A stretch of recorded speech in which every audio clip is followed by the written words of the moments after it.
Everyone, iPhone जब गुमा था उस दिन का सीसीटीवी फुटेज तो आपने देखा था एंड जो लीगल एक्शन मैंने लिया वो भी मैंने आप लोग के साथ शेयर कर दिया है वीडियो में।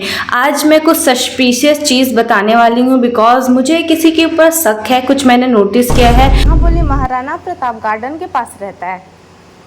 हाँ, उधर रहता है। एंड आप लोग इसमें अपनी राय देना कि क्या मेरी थिंकिंग सही है, नहीं है, गलत है, क्या है। जिस दुकान के सामने मेरा पर्स गुमा था, एक्चुअली मैं उसी दुकान में शॉपिंग करने जा रही थी एंड वहाँ के गार्ड ने उस लड़के को वो पर्स उठाते हुए देखा था एंड सेकेंडली मैंने बताया था कि एक जो लड़की थी उसने भी देखा था एंड उसी लड़की ने बोला था कि हाँ मैं इस लड़के को जानती हूँ, मैंने उसको पर्स उठाते हुए देखा था। हमने उस लड़की को सीसीटीवी फुटेज भी दिखाया था तो उसने कंफर्म किया था कि हाँ मैं इस लड़के को पहचानती हूँ और ये पीछे वाले बस्ती में ही रहता है। यहाँ तक कि फ्लो में उसने ये भी बोल दिया था कि हाँ मैं इसका घर जानती हूँ, देखी हूँ। दुकान के ऑनर ने बोला कि ठीक है आप इसको लेकर चले जाओ, क्या पता आपकी हेल्प हो जाए। और उसने उस लड़की को समझाया भी कि तुम्हें ज़्यादा पास जाने की ज़रूरत नहीं है, तुम बस दूर से घर दिखा देना एंड फिर वापस आ जाना। जब हम बस्ती गए थे तो मैंने आप लोग के साथ वो वीडियो भी शेयर किया था। तब वो लड़की थोड़ी सी कंफ्यूज नजर आ रही थी। सबसे पहले उसने बोला कि हाँ मैं जानती हूँ, उसका घर जानती हूँ, पता है उस बंदे को मैं जानती हूँ। सेकेंडली जब हम वो बस्ती गए तो फिर वो थोड़ी सी कंफ्यूज हो गई, कहाँ है घर, ऐसे टाइप का, समझ रहे हो। वो लड़की वाकई में उस लड़के को जानती है या नहीं, इस चीज़ को मैं और आगे जाके इन्वेस्टिगेट करना चाहती थी। एक और नोटिस करने वाली बात ये थी कि जब हम बहुत ही ज़्यादा पैनिक हो गए थे कि बताइए उसका नाम क्या है, तो उसने बोला था पवन करके, पवन। फिर जब हम सरनेम के लिए पूछे तो उसने बोला था पवन ब्राह्मण करके। आई डोंट नो वो सही बता रही थी, मिसलीड कर रही थी हमें, या सही बता रही थी मुझे नहीं पता। जहाँ तक हमें लगा कि वो हमारी हेल्प ही करना चाहती है तो उसने जल्दबाजी में ये बोल दिया था कि मैं उस लड़की का आइडेंटिटी रिवील नहीं करना चाहती। उसका नाम हम ले लेते हैं, फॉर एग्जांपल उसका नाम है प्रिया और कपड़े दुकान की वर्कर रहती है। वो लड़की देखी भी रहती है कि वो लड़का पर्स उठा के ले गया, कहीं ना कहीं वो आइडेंटिफाई करती है कि हाँ मैं इस लड़के को जानती हूँ। तो हम जब उसका नाम पूछने गए, सरनेम पूछने, हम बार बार उसके पास जा रहे थे तो उसने बोला कि आप जाइए, बोलिए कि प्रिया का बैग है तो आपको दे देगा। तो थोड़ा सा कन्फ्यूज़न था, थोड़ा सा सोचने वाली बात थी कि ये ऐसा क्यों बोल रही है। बट हमें लगा कि ठीक है, अगर वो सही में जानता है इस लड़की को तो हमें वो बैग रिटर्न कर देगा। तो इसी वजह से हम फिर ढूंढने लग गए। पर ये चीज़ सस्पिशियस ही है अभी तक कि वो लड़की ऐसा क्यों बोली। फिर मैंने उस लड़की का नंबर लेके रखा हुआ था तो मैंने उसे टेक्स्ट करा। मैं आपको वो टेक्स्ट मैसेज विद प्रूफ दिखाना चाहती हूँ और आप लोग बताना कि क्या वो लड़की उस लड़के के साथ मिली हुई है या फिर क्या वो लड़की जानती है और वो डर रही है हमें बताने के लिए। क्योंकि जब हम उसके साथ उस बस्ती में गए थे तब तो उसका रिएक्शन थोड़ा घबराहट वाला ही था। जब शॉप के ऑनर ने बस्ती में भेजा था तब भी वो थोड़ी सी शॉक्ड नज़र आ रही थी, क्योंकि ऐसा नहीं होता ना, वो जल्दी से हो गया, मतलब शॉप के ऑनर मान गए कि हाँ ठीक है आप ले जाओ इसको। तो मैं आपको मैसेज पढ़ के सुनाने वाली हूँ कि हमारी क्या बातचीत हुई थी। उसका नंबर मैंने इसलिए रखा था कि इन केस अगर पता चलता है या वापस वो लड़का आता है तो हमें वो मैसेज कर दे या बता दे या कांटेक्ट करे हमसे। तो मैंने उसको संडे के दिन, मतलब उसके नेक्स्ट दिन मैसेज किया कि सॉरी आपको डिस्टर्ब होना पड़ा हमारी वजह से, क्योंकि कहीं ना कहीं हमें लग रहा था कि क्या पता पुलिस भी वापस से गई होगी सब पूछताछ करने के लिए, क्योंकि पुलिस ने उस लड़की का नंबर मांगा था। तो मुझे लगा कि यार बेचारी इतना हमारी हेल्प कर रही है, क्या पता वो डिस्टर्ब हो गई। तो मेरी बनती है ना एक जिम्मेदारी कि मैं उसको थैंक्स बोलूँ। तो मैंने उसको मैसेज किया था सॉरी आपको डिस्टर्ब होना पड़ा हमारी वजह से, बट मेरा कुछ इंपॉर्टेंट डॉक्यूमेंट्स, फ़ोन और एटीएम वगैरह था इसलिए परेशान किए, सॉरी करके मैंने उसे मैसेज किया। तो उसने कहा कि कोई बात नहीं मैम। मैंने बोला थैंक यू फॉर हेल्पिंग। उसकी वजह से कम से कम थोड़ी बहुत हमें लीड्स मिली थी।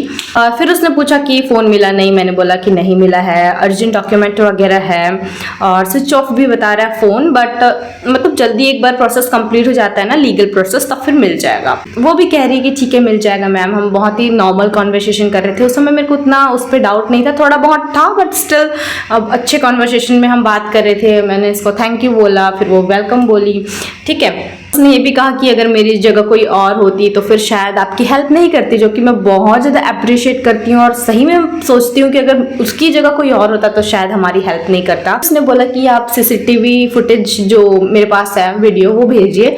तो मैंने बोला कि ठीक है, बट थोड़ा सा मैं मेरे माइंड में ना ये था कि ये क्यों मांग रही है, क्योंकि उसने लाइव तो देखा है, फिर क्यों मांग रही है। तो मैंने बोला ठीक है, अगर क्या पता उस लड़के को अगर सही में जानती हो, कि मेरे माइंड में था ये कि हाँ शायद वो उस लड़के को जानती है। उसने बोला था प्रिया नाम बोलना, बैग दे देगा, फिर बस्ती बस्ती गए, हाँ मैं इसका घर जानती हूँ, ये सब कुछ हुआ था ना जल्दबाजी में, तो मेरे माइंड में था कि क्या पता वो सच में जानती है और डर रही है बताने से। तो मैंने बोला ठीक है, सीसीटीवी फुटेज मैंने भेजा। तो मैंने बोला कि थोड़ा क्लियर नहीं है, मैंने जानबूझ के बोला कि फॉरवर्ड हुआ है ये मैसेजेस, तो फिर थोड़ा क्लियर नहीं आया होगा, ऐसा करके भेजाया नहीं होगा क्लियर। उसके बाद मैंने सोचा कि पूछ ही लेती हूँ। फिर मैंने बोला वैसे आपको उसका नाम कैसे पता उस लड़के का? तो फिर उसने डायरेक्ट बोला कि नाम तो आप ले रहे थे ना। ये थोड़ा सस्पिशियस चीज़ था। उस लड़की ने कहा कि गुड नाइट मैम, कल बात करती हूँ मैम जी। मैं बोली ठीक है कोई बात नहीं, फोन मिलने पे आपको ज़रूर बताऊंगी, थैंक यू। फिर से ऐसे करके हमारा कॉन्वर्सेशन वहाँ पे एंड हो जाता है। लड़की पे ना थोड़ा सा डाउट था, मेरे को लगा कि शायद कहीं ना कहीं क्लू मिल जाए, या शायद हम लीगल एक्शन तो ले ही लिए हैं पर क्या पता हमें इस ज़रिए से फ़ोन मिल जाए। तो मैंने उसको सुबह सुबह मैसेज किया, सुनिए ना। तो उन्होंने कहा कि उन्होंने रिप्लाई किया, बोलो ना ऐसे करके। मैंने बोला कि अगर वो लड़का आपके दुकान साइड आता है या उसका मन बदल जाता है या पर्स देने आता है उसी एरिया में या आपकी दुकान में पर्स दे देता है तो मुझे ज़रूर बताइएगा। फिर वो वॉइस कॉल करने लगी, तो थोड़ा ये सस्पिशियस था कि मेरे को ये कॉल क्यों कर रही है। फिर मैंने कॉल उठाया तो आवाज़ नहीं आ रही थी, तो मैं बोली कि नॉर्मल कॉल करती हूँ मैं आपको। फिर मैं नॉर्मल कॉल करी, मैं तो हमारी कॉन्वर्सेशन हुई कि मेरा उसमें बहुत ज़रूरी डॉक्यूमेंट है, आप प्लीज़ बताइएगा। अगर कुछ भी लीड मिलता है या कहीं से भी उस लड़के का पता चलता है या फिर कोई जानता है या आपको कभी मिलता है सामने से तो ज़रूर बोलिएगा कि मेरा फ़ोन रिटर्न कर दे, उसमें बहुत इंपॉर्टेंट डॉक्यूमेंट्स थे मेरे। और ये सब मैंने सारा सब कुछ उस लड़की को बोला।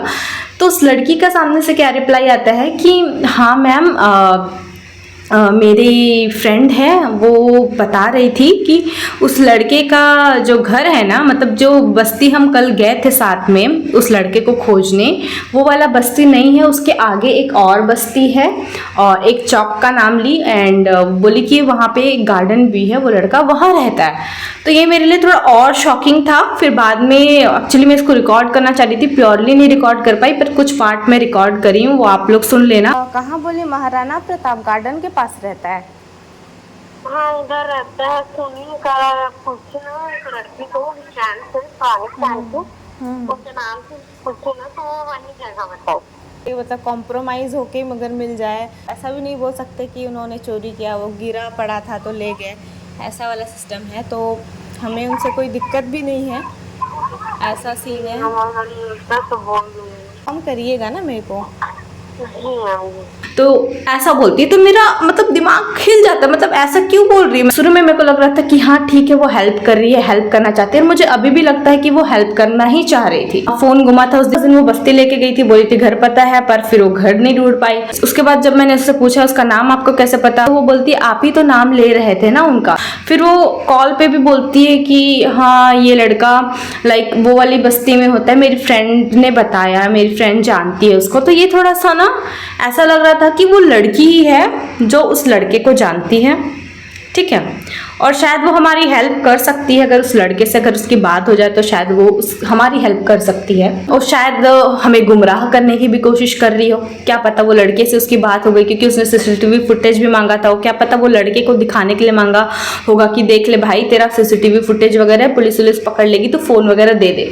तो शायद वो इनडायरेक्टली हेल्प भी करना चाह रही थी होगी, या फिर वो कहना चाह रही थी होगी कि या तो फिर वो लोग साथ में मिले भी होंगे, कुछ भी हो सकता है, मतलब नो क्लू, कुछ कह नहीं सकते। ऐसा ये सब चीज़ें हुई ना तो मेरे को थोड़ा सा डाउट होने लगा उस लड़की पे। आप लोग बताओ कि मैं क्या सही डाउट कर रही हूँ, मतलब ये लड़की आप लोग को सस्पिशियस नहीं लग रही, थोड़ी सी अलग सा इसका बिहेवियर नहीं लग रहा, क्या वो हमें मिसलीड करने की कोशिश कर रही है या वो सच में जेन्युइनली चाहती है कि हमारी हेल्प करे, कोई रिलेटिव लगे या सच में उसे जानती हो। I have no freaking idea. नाम उसने बताया, हर चीज़ उसने बताया, फिर वो ऐसे अचानक से पलट कैसे जा रही है। मुझे लगा कि शायद वो डर रही हो या फिर कहीं फंस ना जाओ, ऐसा करके एक डर वाला नेचर होता है ना, कोई भी ये सब लफड़े में फंसना नहीं चाहता है। कहीं ना कहीं मेरे को पता था कि शायद इस लड़की का कनेक्शन उस लड़के के साथ हो सकता है जिसने मेरा बैग उठाया है। तो मैं इसको बोलती हूँ कि देखो अगर ऐसा पॉसिबिलिटी हो जाता है कि अगर वो आपको मिलता है तो प्लीज़ आप उसको बोलिएगा कि थोड़े पैसा वैसा लेके मतलब कॉम्प्रोमाइज़ कर ले, ऐसे पुलिस को हम इन्वॉल्व क्यों ही करें, है ना। अगर कॉम्प्रोमाइज़ हो जाता है तो बहुत अच्छी बात है। और यही चीज़ मैंने उससे मैसेज भी करा था पर उसने रिप्लाई नहीं दिया। फिर कल मैंने वापस से दोबारा उसको मैसेज किया कि कुछ पता चला क्या, उसका भी रिप्लाई अभी तक मुझे नहीं मिला है। तो मैं थोड़ी सी कन्फ्यूज़ हूँ कि पता नहीं यार, मतलब फ़ोन के साथ क्या हुआ होगा, क्या पता ये लोग मिले हैं नहीं मिले हैं, no idea, literally no idea. बस होप कि अगर सच में वो जानती है तो प्लीज़ हमारी हेल्प कर दे, और अगर नहीं जानती है तो वेल एंड गुड, कोई बात नहीं, लीगल एक्शन तो अपन ले ही लिए हैं। उम्मीद है कि हमें उसके ज़रिए भी फ़ोन मिल सकता है, चांसेस हैं पूरे। आप लोग को इस लड़की के बारे में क्या लगता है पूरी स्टोरी सुनने के बाद, कि क्या ये लड़की जेन्युइन है, हेल्प करना चाहती है, क्या ये लड़की उस लड़के को जानती है, क्वेश्चन मार्क। थर्ड, क्या वो लड़की हमारा कॉन्वर्सेशन जो मेरी और उस लड़की के बीच में हुआ है, फुटेज एंड वॉल ट्रांसफर वगैरह, क्या वो उस लड़के को भेज चुकी है और क्या उस लड़के के साथ कॉन्टैक्ट में है। मुझे तो लग रहा है कि सुंदरी मुंदरी हमारी जल्द से जल्द मिल ही जाएगी।